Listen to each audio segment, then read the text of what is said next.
Welcome to Psychology Today. I'm your host, Wayne Hathaway. Thank you for watching. Our show is about bicycling in general and bicycle safety specifically. I hope that Psychology Today helps inspire you to ride a bike and helps you to be more mindful of safety. We try to celebrate those in our community that incorporate bicycling into career choices or entrepreneurial endeavors, strive to encourage others to ride, or support cycling and bike safety. Our producer, Northwest Bike Safety Council, is an organization that promotes safety and harmony between cyclists and works to strengthen our community and your families through cycling related programs and events. We recently donated helmets for scooping with the sheriff, and we donated and fitted helmets at Bike Beaverton in early September. A quick thank you to our capable crew behind the scenes and volunteers who make our show possible. Let's meet our guest. We'll talk to Will Heiberg. Did I say that right? You did. From the Lumberyard in Portland. We'll find out what that operation is up to inspire riding and help cyclists develop skills. So let's get started. Hey, welcome, Will. Thanks for having me on the show. This is great. Yeah, this is good. So you've been on the show before? I have. It's been a little while, but I have been on the show before. Yeah, and a good way to start this off is to just do a short introduction of Sure. What brought you to Portland, what brings you into cycling. So why don't you do that?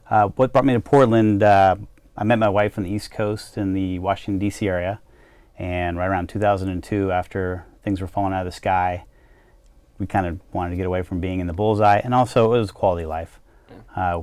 We met whitewater kayaking. I was big into skiing. I was big into mountain biking, and we were looking for a place that would fit us. And Portland was far enough away and checked all the boxes, and that was we haven't looked back. It's been great. Right on. So the whitewater rafting out here was attractive to you? Yeah. So we met whitewater kayaking, and there's a big community of that in the D.C. area, and we came out here, and that was a big part of our lives until we had kids. And then I found that the risk reward totally changed for me doing that sport, and so I've kind of put that on the side, and really the biking thing has always been big, and that's just been a bigger piece for me now. So talk a little bit about the biking history. Like, what was your introduction, and where did it lead? Yeah, my introduction as a kid, having a bike, that was my ticket to freedom. That allowed me to get places, that allowed me to stay out of trouble, just to have fun and to hang out with a bunch of like-minded kids. And got into BMX riding and racing, and I was going to be a BMX freestyle professional, but I wasn't that good. And then I guess in my teenage years, when I was like 16 to 18, I kind of put the bike away because I was trying to figure out this female thing, and I knew that I needed a car in order to meet girls, or I needed girls to get a car, and I got stuck in that area for a while. And then you couldn't get a girl with a bike? I didn't think that was going to work out for me. Okay. Didn't have a big enough basket on the front. Right on. And I guess my mid-20s, mountain biking was getting bigger, and that was kind of starting up in the early 90s, and I fell in love with biking all over again. And so that's been great, and it's been an awesome way that today, as a family, we can go and ride bikes together, and there's not a lot of sports that you can do that. And so you talk about your family and riding. Who's all doing it right now in the family? Yeah, my son, who's 11, he and I love to go mountain biking together, and we'll go up to Whistler, Canada, and do a week trip. And it used to be where I'd have to go slowly and wait up for him on stuff, and now I won't ride the trails that he rides. So it's been really cool, and a big role reversal. And then as a family, we'll ride around the neighborhood. On Sunday, we'll go and get brunch, so we'll have to ride a few blocks and stuff. My daughter's not as excited about riding as we are, but she'll do it if the reward's there. Yeah, I can relate to that. What riding do you most prefer? You talked about BMX being your introduction. How about now? Yeah, definitely the mountain bike is where I really enjoy. When we first got here, the first 10 years, I didn't have a car, so I would just bike commute downtown from the Northeast. And then when I had, with kids, I'd put them into a Burley, and I'd drop them off at school and go. And I miss that, but with my new business, which is really funny because now I have an indoor bike park, but now my triangle has gotten to the point that I can't on a bicycle connect the dots anymore. So now I drive all the time in a big truck as opposed to being on a bicycle so I miss that, but. Yeah. Okay, well, let's talk about the Lumberyard. Yeah. And how does that connect, the name of it, how does that connect to biking? Because it's not obvious. It's not obvious. We still get calls where people are like, yeah, I want some 2x4s. But for us, the Lumberyard, well, first of all, we live in a timber town. Yes. And so the history of Portland and the history of timber is a big one. There was a movie back in the 80s called Rad, and it's a BMX movie. I know this movie. It's horrible. It is, but I loved it. I lived for that movie. We'd watch it all the time. And like every movie from my childhood, I watch it now, and it's really painful. But Crew, the main character, he did all of his training at the Lumberyard. Oh, that's right. And then we've got a place that's full of wood.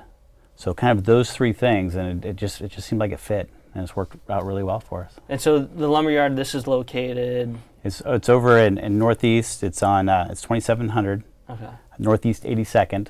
So it's right across from Madison High School, just south of Sandy. Okay. And how big of a space do you have? We've got about 50,000 square feet on the first floor. We've got another 6,000 square feet of rideable area in the basement, and then in the outdoor space we've got 20,000 square feet, and that's got, as we talked about before the show, we've got an airbag you can jump into and try to figure out new tricks. It didn't start with all of that, though. It didn't. It's definitely grown, and we've had the indoor space. We've had definitely the first floor, the basement. We turned that into additional riding area, probably a couple years in, and then the outdoor area. I guess our third year we started developing that. And so it's been there for how long total? So we opened in May of 2012. Okay. So I think it's like 14 years, right? I'm just kidding. We're in our I couldn't even do the math. You could have said something other than that, and I would have gone, oh, okay. Yeah. We're going to our 8th year. Okay, right on. So tell me a little bit about the, let's start with the team. Because I looked at the website, and I really just, I love like being introduced in a creative way. So tell me a little bit about how your staff is. We've got an awesome staff. We've got Levi, who runs all of our programming, and he's been with us for, oh my goodness, like probably like 6.5 years. And he's a lead coach. He loves riding BMX, but if you put him on 2 wheels, he's beautiful to watch. And he can work with a 3-year-old and with a 83-year-old. And regardless of what style of biking you do, he can open your eyes to ways to improve your riding and have fun doing it. So he's super amazing. I've got Mike, who's our general manager, and he's a bit of a crusty Marine who served, and nothing ever phases him. You know, like he saw things that I've never seen, and so when something goes a little silly, it's nothing for him. Good. And yeah, he's good, and he always calls me out when I'm doing something that doesn't make a lot of sense. Yeah. So he's amazing. I've got my business partner, Michael, and he works on the back end, so he makes sure that like silly things are done. Like he makes sure the bills are paid, and we pay our staff, and we have insurance and all that spreadsheety stuff. And my job is to try to run the business on the ground every day by having the biggest party I possibly can. Right on. And so between the two of us, we keep each other pretty honest. And we've got Susan and Chris, who are a couple that she teaches like the kids 6 and under, and teaches kids who've never ridden a bike and teaches them how to ride a bike for the first time, which blows me away because I kind of figured that was something that as a parent, it takes you months. Yeah. And you got to fight with the whole kid versus bike. And so she's got an amazing way with that, and then she runs our birthday parties. And Chris runs our retail area and helps us with social media. I've got Corey who does, he's the wrench in the back and keeps we've got 65 bikes in the fleet, and then our customers' bikes, because we have a full rental retail shop. Right on. Miles is another one of our instructors who's amazing. I've got John who works the front desk and always calm and collected. I've got Ken who we've got a Pizza Schmitza franchise inside, and Ken's our manager of that, and a host of other people. We've got an amazing team. Big team. Yeah, and everyone does such an awesome job. And it's funny, this summer was the first year that I really took a vacation, and I was able to leave for an extended period of time. And I came back, and everyone told me that everything ran so much smoother without me. Wow. So that was awesome to hear, and also kind of like, no, my ego needed you guys to tell me that I was such an important cog. That's pretty funny. Well, you could always just work yourself out of a job, but I don't think you will. Ideally that's what you do Yeah. with a small business, is you get to the point where you can hopefully sell it. Yeah. Yeah, whether you want to or not, but that's kind of the pinnacle. Right on. Well, let's talk a little bit about the different programs, because you have all age levels coming in there. We do. So talk about how, if there's differences and what where you might cut off your age groups. Yeah, well, we do a whole bunch of different camps, and we do summer camps, which there are week-long summer camps, Monday to Friday. During the school season, we do after-school camps, which is a 10-week camp, and it's the same day of the week every week for 10 weeks. And outside of that, we do different clinics and different one-on-one instruction and stuff. But for kids, we start them off from the time that they're ready to start getting onto a balance bike, which is basically, it's a bicycle with no pedals, and it teaches, they call them run bikes. And the kids, they start off and they're super wobbly, but they very quickly learn that micro balance. This is the way to go, as opposed to training wheels. And I'll argue this all day long, where the training wheels teaches the kid how to pedal and nothing else, and that's got to be the easiest piece. Yeah. But if you teach kids how to get that micro balance going, the pedaling part layers in really easily. So we start off with 2.5 to 3 probably is where kids really start off with the balance bikes, and then we've got classes that go until about age 6, and then from 6 to 12 they roll into the camp program. And there's different levels of the camp, and this is all based on not only the ability of the child, but also developmentally where they are. Because you could have the next X Games champion who's a 6-year-old with a 12-year-old who doesn't have the skill set, but they're still not going to work in the same class. Okay. Your 6-year-old is not going to have the attention span, not going to be aware of the other kids around them.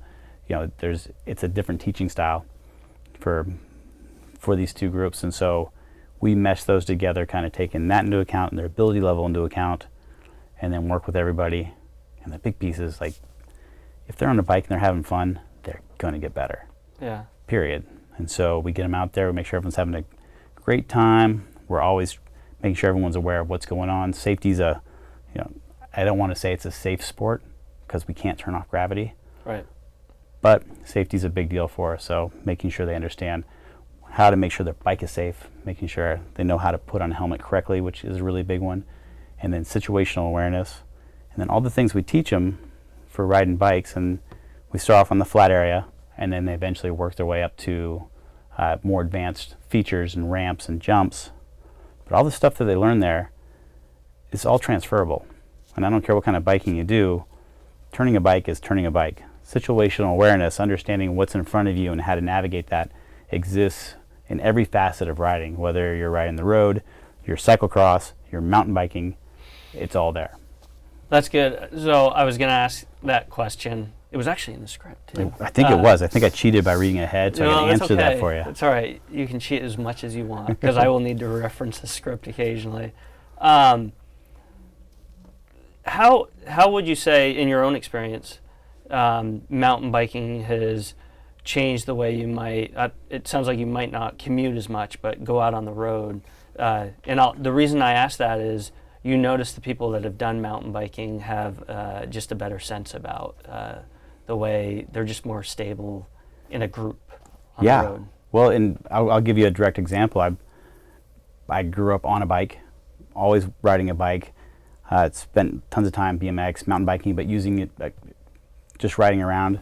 And then my wife, who grew up in rural Indiana on gravel roads, really didn't ride at all until we met. And for me, coming to Portland and commuting was not a big deal. I didn't think twice about it.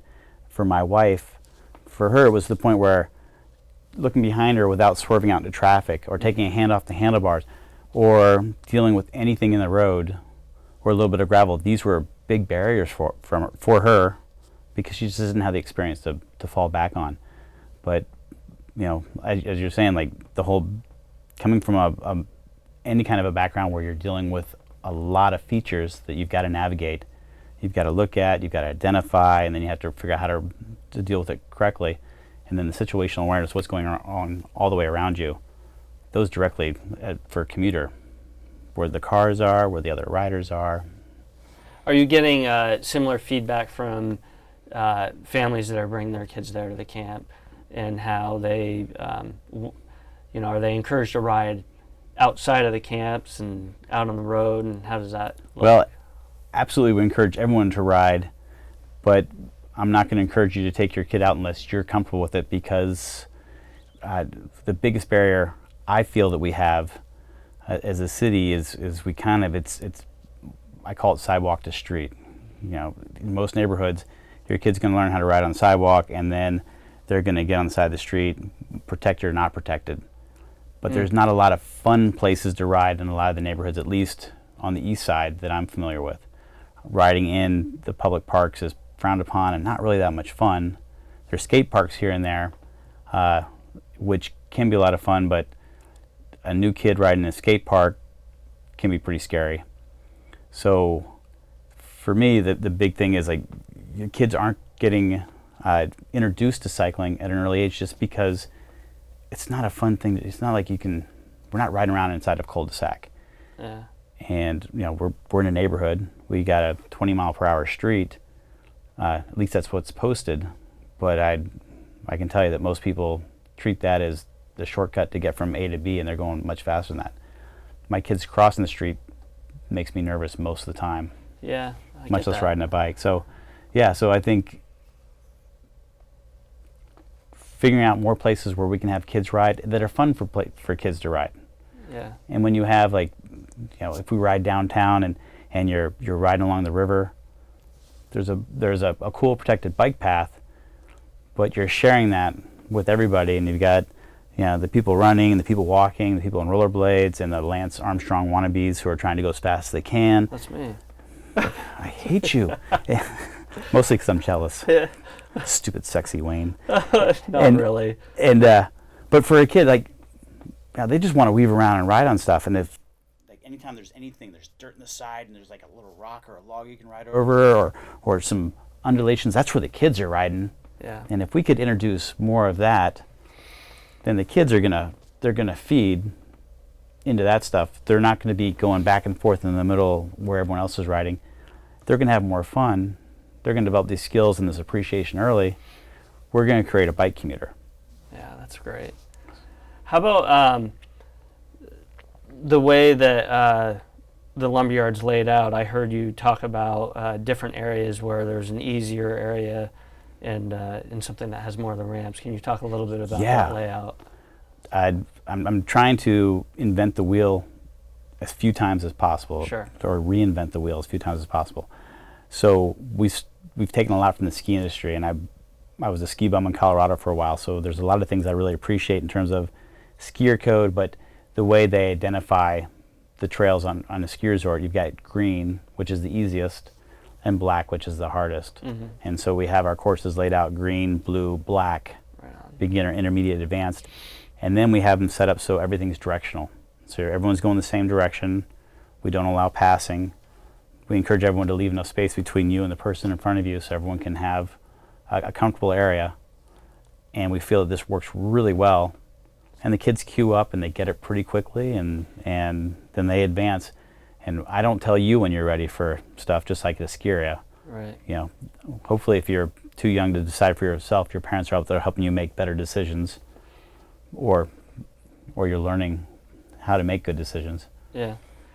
Do you see a lot of the parents, when some of your early riders, or maybe not even so early, they'll come out there on the course with them? Absolutely. And they've got to sign a waiver too, but we really encourage it. We talk to the parents about what's appropriate, what's important, in terms of let's make sure we're being safe. It's tough as a parent with your kid if you don't really understand the mechanics. Like, sometimes you can be helping your kid, other times you think you're helping and you grab the handlebar to help them and then you cause the incident. Yeah. And so making sure we're working with everybody to figure out how we get everybody in a spot where, and it doesn't take the kids long between the time they come in to the time they can start rolling through like the green line ramps, and as soon as they roll through them, then the parent's job is to sit back, take pictures, post on social media. Let's say, if I have never been over to the Lumberyard and I bring my son who's never been over. That's right, you're eligible too, is the yet. Yeah. And, what would I expect as somebody new to that sort of environment, just to orient, how I'm going to go out there on the course? Yeah, absolutely. First of all, when you first walk in there, I feel this when I walk in, if I go to a skate park, and my son loves going to skate parks, and I walk in there and it is absolutely intimidating. And I don't even want to step in there, and I'm this old fat guy and this is not my thing. If it's your first time in the Lumberyard, it's intimidating when you first look in there. It looks like this cacophony of wood shaped like waves all over the place with all these different colors. But our staff's awesome. We've got a safety video that everyone sits through for the first time. Kind of talks about what the basic rules of the road are, what's important, how we get along. And then we point you to just riding around the outside of the track. It's totally flat, getting used to the type of bikes that work the best at the Lumberyard. And then people quickly find out that the community that we've built, you'll very quickly have an 8-year-old come up to you and just offer you some feedback, some advice. And if you fall down, then we'll have those 8-year-old medics all run over with leaves and stuff, trying to make sure everything's okay. Right on. So since it's a pay-to-play place, can't talk about price. What we can do is, if the attitudes aren't correct, if people don't get the way the community is supposed to work, then we talk to them, and then if we have to, we ask them to leave. So I want to make sure that the respect's there, that my kids ride there. So everything that I want as a parent, I need that to exist at my place. That's great. But yeah, come in, and then if we got people available, we can have people ride with you as well. You can also do lessons. So there's a lot of different ways to jump in, but like everything, you've got to break up into small pieces. You do triathlons. If you took a look at that whole triathlon thing as the first thing, holy crap, I got to ride 900 miles, swim 37 miles with sharks, and I got to run forever. I don't know if anyone would start it, but you start off I'm gonna start off with a couple miles running. Same thing with the Lumberyard. We just take a look, and you look at the green line, and you look at the features, and you just look at this okay, this is a 2-foot hill, up a 2-foot hill, and it's flat. And let's take a look at just that. And a 2-foot hill is a driveway. Yeah. So if we start taking a look at it and put it in perspective, and riding each thing and breaking it up, then you start putting it all together, and it's pretty easy to digest. All right, so that's great. I think we should take a short break, and I don't want to throw too many surprises. But if our crew's ready, we'll take a break, and if we're not, I'm going to look, because I have to orient where we are in our script. Yeah. And because a lot of this stuff is really fun, and we could go on and on.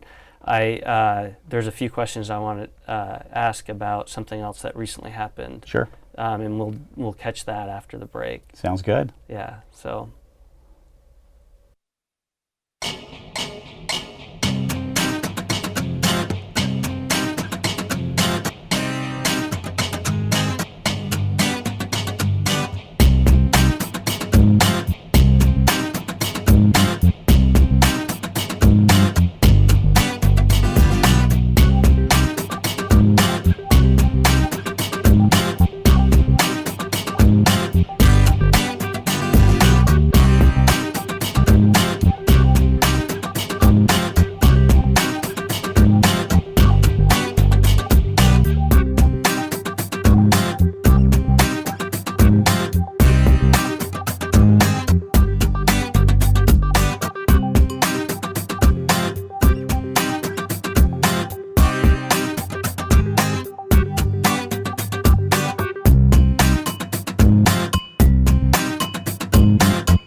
All right, we're back with Will.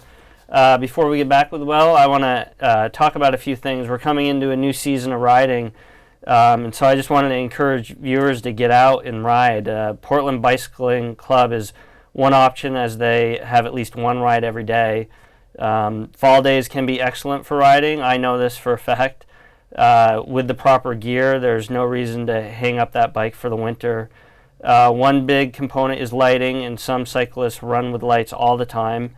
I'm one of those riders, and it's a good rule of thumb to turn on the lights whenever you would use headlights on a car, and if it's gray and drippy, light them up. And then Oregon law dictates the use of lights and reflective material, but use common sense over and above the dictates of the law to be visible. So it's a great time to ride in the fall for sure. I would encourage everybody to get out there. So let's get back with Will, and we're not gonna follow exactly the order. We talked about that during the break. Yeah, I can't keep up, man. Yeah, We're all over the place. Well, there's a lot. Yeah, don't mess me up though. Getting over there. Let's talk. There's been there was a recent fire out there in the community. So talk a little bit about how that's affected things over there and what you're doing about it. Really scary fire. It started. There's a great big field behind our property. The fire started in that field. It was a grass fire. Came over the edge of the field down the hill, hit our building. The wind caught it, and then blew it east. There was a car lot next to with like 50 cars in it right next to our building. So we had a fire that was like 1,500, 2,000 degrees right against the side of our building. Our building's... Here's some picture. Yeah, so those are the cars. And so these were all new, relatively new cars. There's some like late model Cadillacs, bunch of stuff. And if you look at, you can see what looks like water. Can you see that kind of beside the cars, the running? That's melted aluminum. Holy cow. So that's the engine blocks and wheels and stuff. So it's really hot fire. Right up against the side, we have a cinder block building, which is the only thing that the wind and the fire department. There are 120 firefighters out there. It was a 4-alarm fire. They came from Gresham, from the port, from the airport. It was crazy how many firefighters were there. Doused our building with water, and next to us was a old gym, and so that's before the fire department showed up. So at this point, I knew the building was gone. I'm texting my wife, kind of kidding. I'm like, I think I got the day off tomorrow. Yeah. Because it's. Yeah. It looks significant from this. Yeah. Picture here. So it was, and so the building to the right of us was almost completely destroyed. Most of it was abandoned. It was an old Nautilus gym. Unfortunately, the fire jumped and hit the apartments east of us, and 3 of the apartments they had to vacate, the families. And so really scary night. Nobody was injured, which is a huge blessing. If anyone's seen the video of the fire the night of, knowing that there wasn't more damage is crazy. But for those 3 families that are displaced, for us, we had water from the firefighters and some smoke damage inside, but really the fire didn't breach our building. We've got parts of the roof need to be replaced, but all I'm considering, we came through pretty unscathed. We were closed for a few days, that was it, and we're back up and running. But we have families that lost everything, you know. So what we started a GoFundMe page. It's GoFundMe.com. It's probably, I'll let these guys put it up there. It's something that they'll show. Yeah, so I won't repeat it, but you can go directly there, donate money. All the money that goes to the GoFundMe, we're giving to the families, and then we're also doing a portion of our proceeds from the riding and from sales in the restaurant will also go towards that. And we're hoping to raise some money to make it hopefully a difference and help lessen the blow that this.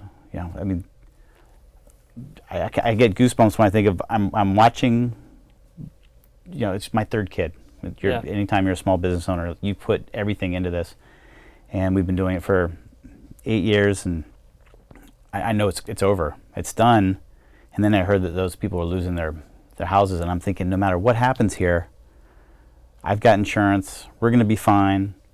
I'll figure out something else to do. I'm going to go home tonight. I'm going to go home. I'm going to sleep in my own bed with my family.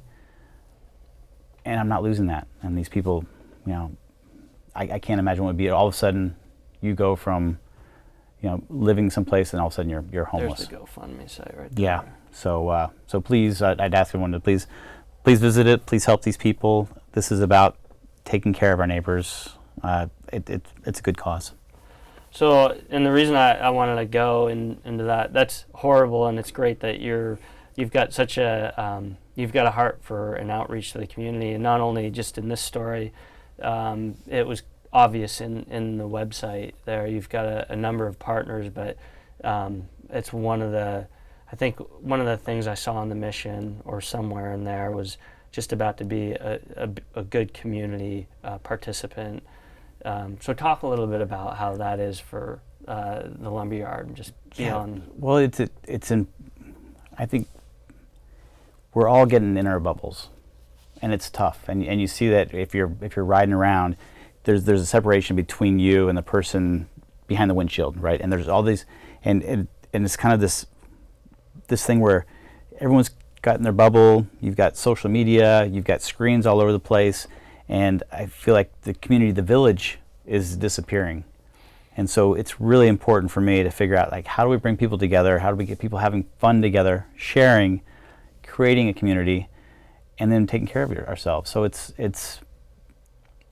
I want to build a better world for my kids, and this is what I think I can do to make a difference. Do you have any success stories where parents, or even just the kids, where you see they're doing less of that screen time, or you're hearing that they're doing less of that screen time? They're there at the Lumberyard. Absolutely, and it's when kids start getting this, it's kind of like a real live video game, right? I mean, you are the hero in this video game, and you have these challenges, and it's almost a gamification of cycling, where you have more and more challenging parts in the Lumberyard that you can always tackle something and do something a little bit harder and push it a little bit more. And as your skills get better, it allows you to ride more technical stuff. And the feeling I get conquering something that I've been trying to do for hours, or maybe it's weeks, or maybe it's months, or maybe it's years, is amazing. It's huge.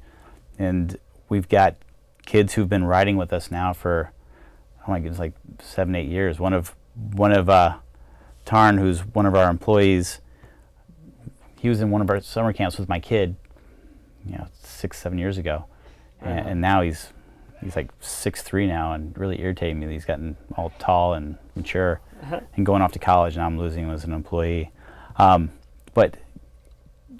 And he worked all summer so that he could save up to get a really nice mountain bike. And so we definitely have those stories. We got the stories where the dad's a rider and wants to get his kids riding, and we see that happening. And then we also have the stories where the kids ride, and when we have the kids ride, during camps we have family specials, so we can hopefully get the parents riding too. There's a picture right here. Yeah, and so it goes both ways, where sometimes it's the parents getting the kids into riding, but sometimes the kids are also getting the parents into riding. And then we talked a little bit before about the transference of skills, and once you start figuring out that these skills that you learn here transfer to all over the place, all of a sudden it opens up so many new worlds. So it's really cool. Do you so there's a lot of different events out there that are now, off-road biking is popular, not just only in the mountain bike, but cyclocross. Yeah. You talked about BMX. Do you hear about kids that are maybe getting interested in those events now that they've had their experience there at the Lumberyard? We've got a crew of kids, and a lot of the kids there are a couple of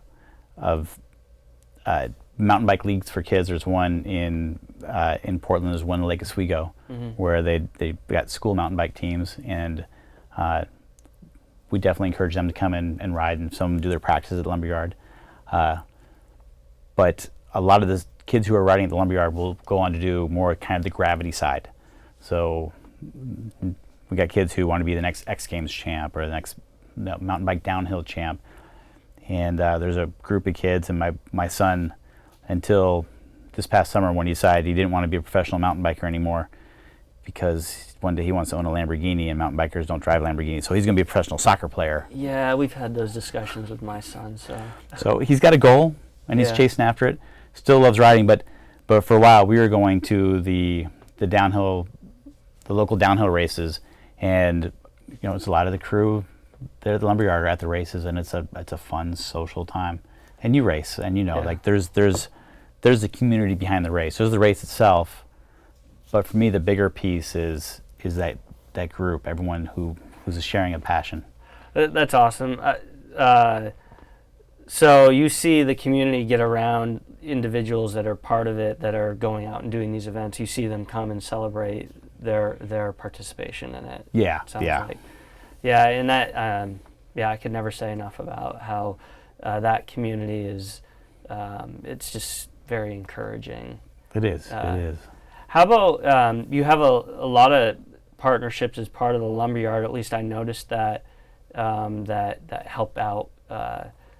Can you talk about some of those? In terms of like our partnerships with like Timberline or yeah. Well, Timberline, the resort, they've been working for almost as long as we've been open to try to do lift access mountain biking. So you can take the lift up and ride the trails down. And so we've partnered up very early on, and it's taken them a long time to go through all the hurdles to be able to do what they're doing. They just opened up their mountain bike park this past summer, and I think they're open into middle October. Every Friday, Saturday, Sunday, Monday you can go up there. And their trails are set up so that you can really take someone who's very new to the sport and do a nice introduction on some super fun, mellow grade, easy to handle but beautiful trails without having to worry about that they've got to turn around and climb 1,500 feet to get back up to the top. So it's a real nice way for someone to get introduced to it, have a lot of fun without crushing them. But we do partnership with them, and their staff can come to Lumberyard. Our staff can go up to Timberline. So cool. There's a lot of fun things there. Community Cycling Center is someone that we love working with. We've donated some bikes to help kids who didn't have the means to be able to ride. They'll bring some of their summer camps over to the Lumberyard to kind of see the Lumberyard space as a place to ride. I love their mission, and I think it really dovetails because they're really about using the bike as a transportation tool and going from park to park during their summer camps, getting kids understanding the rules of the road, situational awareness, and then we've got the whole, we're in a controlled space and we're just working on bike skills on some level or another. Okay. Your after school camps, so remind me how long do those run? They go for 10 weeks. 10 weeks. And it's 1 day a week for 10 weeks, and we offer them each day of the week, so Monday through Friday, and those are set up as a skill building, and so it's got a really good structure to it, and each week builds upon the skills you learned from the previous week. And we work with kids who are just kind of getting used to dealing with technical trail features, whether it's bumps or curbs or starting to get into rollers or jumps, to those kids who they aspire to be the next BMX champion, the next downhill champion. Yeah, right on. Do you have space if these kids are coming in with homework where they actually go off and hide, or they're just right into the biking? We do. I haven't seen that happen. We've played with the idea, and I've tried to work it out, seeing if we could do a tutoring session and couple it with, you do tutoring for an hour and then you ride for an hour, and we haven't figured out how to quite make that work. The crew's showing pictures, so you got some of the kids that were launching into the air too.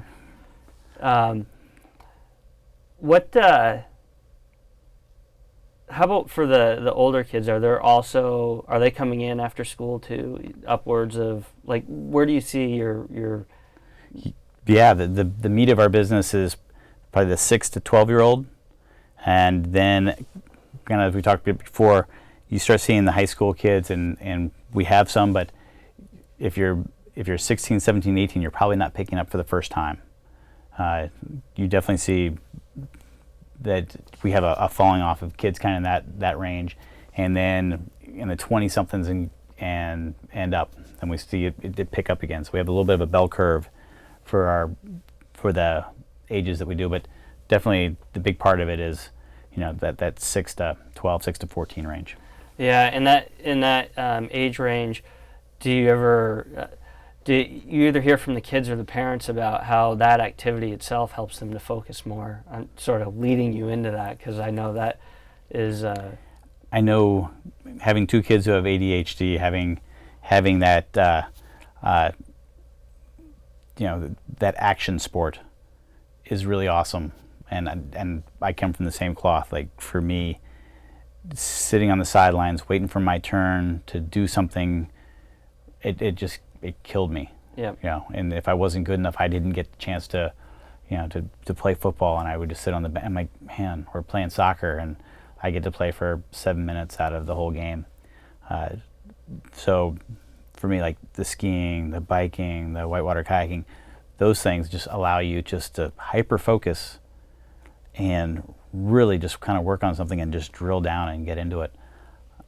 I don't know that I've heard a lot of stories about how this has helped kids scholastically, but of course it has. Of course it has, yeah.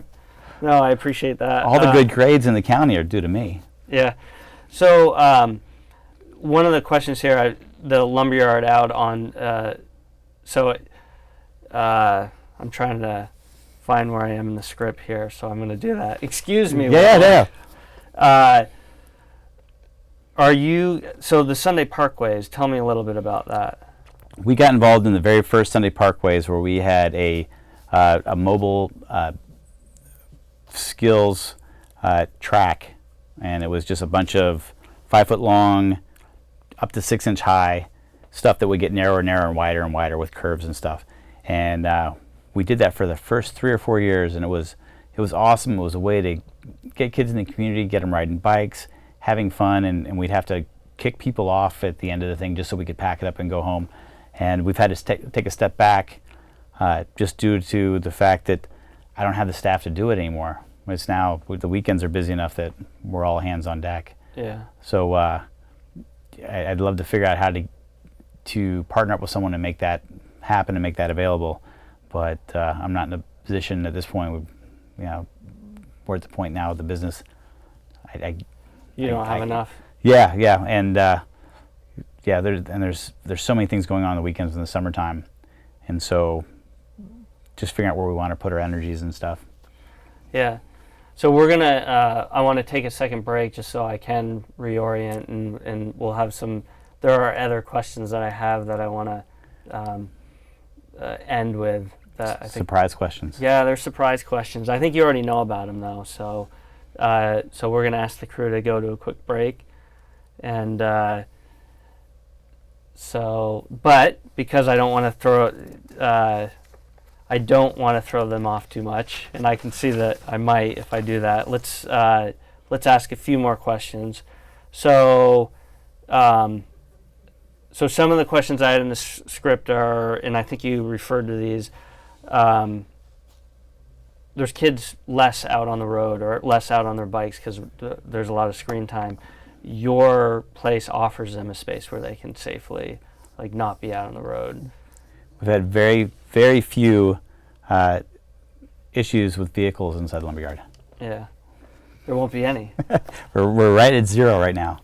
So one of the other things I noticed was the airbag that you run in the summertime. I think it's 1 day a month, July. We try to do it Saturdays and Sundays, Okay. depending upon weather. But Saturdays and Sundays, and also depending upon if it's a 100-degree day, I'm not turning that thing on. That thing's like jumping into a skillet. But Saturdays and Sundays, we try to run it for 4 to 5 hours a day. And what it is a big rolling ramp, which gives you the speed, and you roll in, and then you hit about a 6-foot tall jump, and then you land in a 30-foot by 20-foot by 8-foot tall big airbag. Right on. And there's some pre-qualifications you got to be able to do before you do this, because obviously we're playing with physics here. You've got to come in. You can't come in here totally green and hit that. And I mean, if it goes wrong, and thankfully it hasn't. Going off a 6-foot ramp, it could suck. Yeah. But it gives you the opportunity if you want to figure out how to do a certain trick or how to get big air, or the big one is we do a lot of backflip clinics and how to do a backflip on a bike. Really? Yeah, and you can do it right into the airbag, and that really, reduces the risk factor, big time.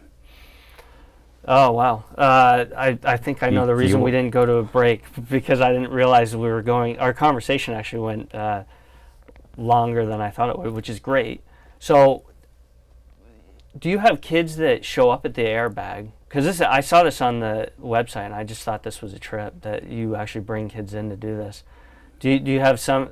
Are they all in, or are some of them a little bit reserved? And how do you warm them up into that? Definitely reserved. Once again, I'll take my son as an example. If you're under the age of 12, your parent has to be with you, because you'll have a gung-ho 4-year-old that has no business being up there, right? And then just to get you and the bike up to the top, there's stairs, but pushing your bike up it's steep.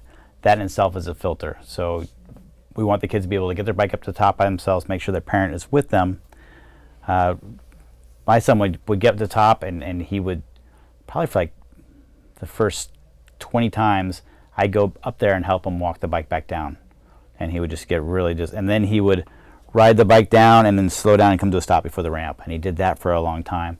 And then he finally jumped into the airbag, and he's like, that was easy. No problem. And then later on that day, he's trying backflips. But there's, like I said, we want the kids to be able to ride the intermediate line, the blue line in the park comfortably before they do it, because that gives them a sense of size and a sense of how steep the ramp is. And we want them to be on their own bikes. If you're coming in running a bike, you're probably not into the sport enough to jump into the airbag. Additionally, if you decide that in the air you don't want the bike next to you and you throw it off the airbag, I don't want it to be my bike that lands on the pavement from up in the air. Do you have a lot of that where they throw it off?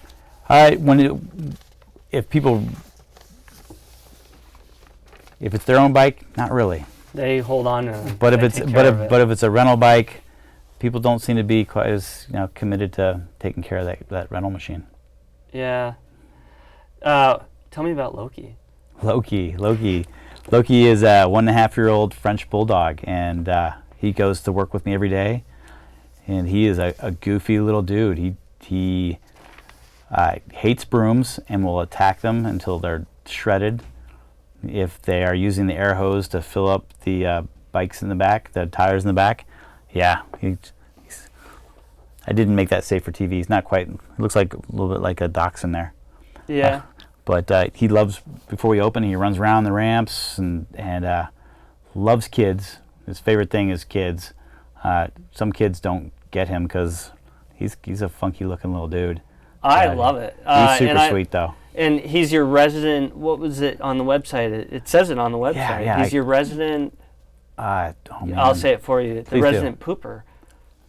He wasn't potty trained when we first got him. Right on. He's much better now. Yeah. And when the kids come it sounds like he's like a good warm up. Actually, he can be a really good warm up, and he stays back in the office with me, and then he'll come out with me. And if there's sometimes you've got a sibling who's not riding, or you have somebody who's kind of freaked out about stuff, or their kids who are taking a break, or who are maybe they're getting a little bit hangry, and he does a really good job. If I tell the kids to just sit down, and just sit down, crisscross applesauce.